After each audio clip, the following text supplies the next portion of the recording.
Hello, I'm Jim Farmer with Out on Film here in Atlanta with the LGBTQ Film Festival, and it's nice to meet you. I am so happy that we're getting to screen your film. I saw this as part of Sundance, and I fell in love with it. So congratulations, and thanks for talking to me. Thank you so much for having me. Absolutely. I am going to read a brief description of the film, then we're going to jump into some questions. In the summers, siblings Violeta and Eva live in Carolina with their mother, but every summer they travel to Las Cruces, New Mexico, to spend time with their loving but unpredictable father, Vicente, played by rap artist Residente. Over the course of four formative summers that span adolescence to early adulthood, Violeta and Eva learn to appreciate their father as a person, his flaws and limitations, inseparable from his passion and tenderness. Lovers come and go, the backyard goes to seed, but the idea of home remains knotty and elusive.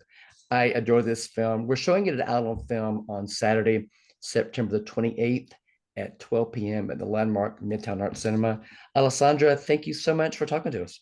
Thank you so much for having me. I'm so excited to be screening in Atlanta. That was great. I would tell me, I mean, this was one of the first films I saw at Sundance this year. I was like, wow. And then of course, it won a big award. So congratulations. How did this project come up for you? Yeah, so this project, it's semi-autobiographical, and one day I was just chatting with my sister over dinner, and we were just going back through our memories and kind of putting a chronology of all the summers we spent with my father. Mhm. Um, and then it struck me that that was just an interesting structure in which to see a man's life in these segments of time through the eyes of his daughters. And so the structure kind of came to me first. And then I just started writing it, and blood, sweat, and tears later, we went to Sundance. How long did it take from the time you came up with the idea to the time you were actually at Sundance? I think my first draft, which was just like a quick and dirty draft, I probably did in the fall of 2018. Okay. And then I was really working on it in earnest in 2020. So it was basically 2020 through 2023 where we filmed yesterday and we filmed last year. This is, if I'm correct, this is your directorial feature debut. Yes. Wow. I mean, what a big splash. Congratulations. I mean, what was it like segueing to a feature?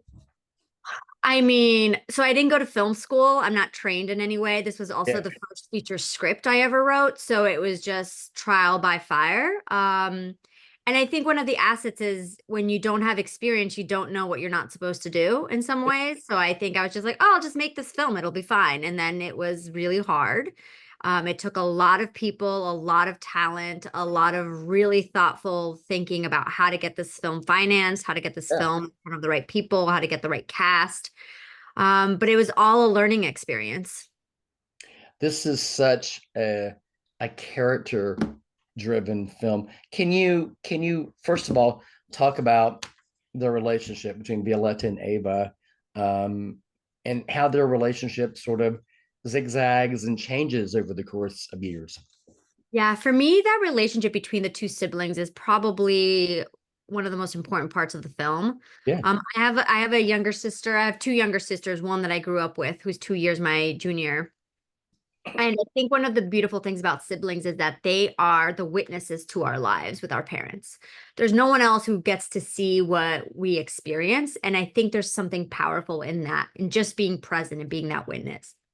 So that's part of it, something that I wanted to show. And then the other part of it is the dynamics and what I hope the audience takes away at the end, that it is their bond and their relationship and their support of each other that kind of helps them endure the trauma and the difficulties of being a child to this parent who's complicated.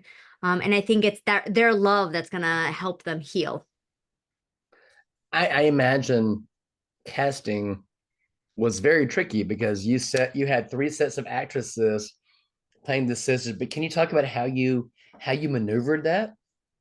Yeah, well, first of all, I had an incredible casting director, Stephanie Yankwit of TBD Yeah. Casting. She was amazing. But it was really hard to cast, because you wanted to have a through line. There has to be something that connects them so that the audience doesn't get taken out every time you introduce a new actor. So we Yeah. prioritized casting the younger girls first and the older ones, and then hoping that the middles would provide a bridge. Um, but it was hard because I also like I wanted a very specific style for the acting. I wanted to feel very natural and lived in and organic. Hmm. Um, and we we did open casting in New York, Las Cruces in LA, and then through Zoom, and it took a long time to find the right people, but I'm really proud of the casting that we ended up with. That's great. Let's talk a little bit about Residente, the father character, because this is a very complex character, and the relationship that he has with his daughters is very complex as well. Can you sort of talk about that? Yeah, first of all, René, superstar and an immense talent. This is his Yeah, first feature, it's hard to which believe is he's so incredible. natural. He's so natural, but he's that's also like when people are super talented, they're super talented in many different facets. And he's been in front of the camera since he was very young.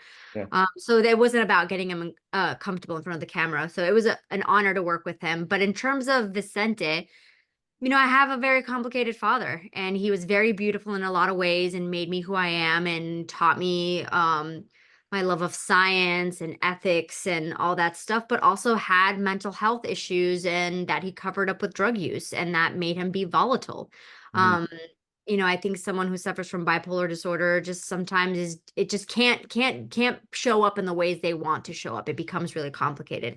And so I wanted to show this depiction of a Latin father who we have a lot of stereotypes in the US, but show him as a fully formed person with good and bad mixed together. And beyond all, something that like the father keeps trying and keeps making an effort. And I think that's part of the hope of the film.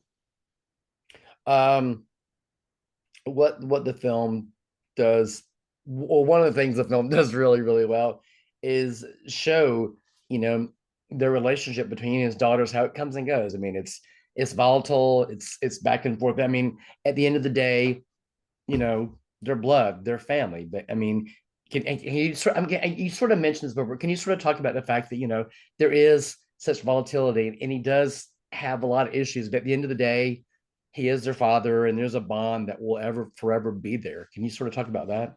I mean, I guess my personal view is that blood does not trump anything. The family, because I'm queer, the family is who shows up for you. I don't care how Yeah. related you are to me. Family is who shows up for you, and some parents shouldn't be in your life if they're not showing up for you in the right ways. And so I stand by that.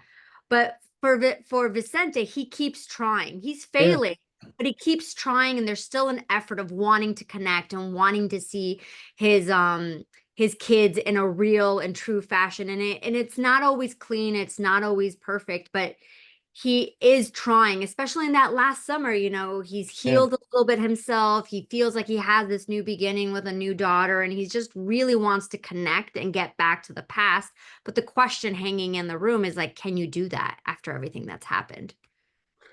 One of the things, I mean, obviously, as a gay man, I mean, I think this plays, I mean, there's so many things that I picked up on, but can you sort of talk about queer representation and why that is important to you? I mean, I came out when I was in high school back in Yeah. the time where it was not so cute to do so. And so for me, I've always gravitated, I've pretty much watched all the queer things and I still consume them. And, queer stories that are about coming out or about family rejection are very important, and those should have a space. But Yeah. I also wanted to see queers be queers and have all these other issues. So I have mommy and daddy issues as well, that have nothing to do with my gender or sexuality. And I wanted to have a depiction where it centered a queer character and had queer voices that were very present, but it wasn't about the trauma of coming out. It wasn't about the trauma of any transition, and it wasn't about rejection per se, but it's still the dynamics that played. And that was something that was very important to me from the start. Let's talk about Sundance because, I mean, Sundance is it's huge. There are hundreds of movies competing against each other, and there's a lot going on. And this film managed to make a huge impression. Again, congratulations. But what was that experience taking a feature film to Sundance for the first time and getting it out there and just having to see how it goes and how the audiences respond? And what was that like? I mean, I'll forever be grateful to Sundance. I mean, I was shocked we got in. That was like the number one thing. I was like, that was the only goal. I mean, it's not even a goal, it's like a wish. Like so many filmmakers, they have so many applications. You just wish to be Yeah. included.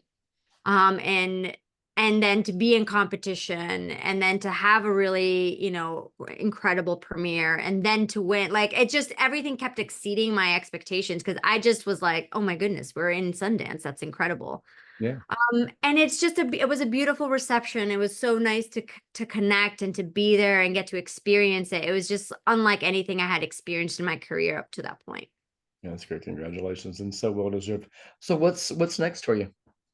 I'm working on my next script, which is based on the military, a very different take, but the theme that will remain is that complexity of the human experience and how people are a combination of good and bad. But yeah, that's still percolating.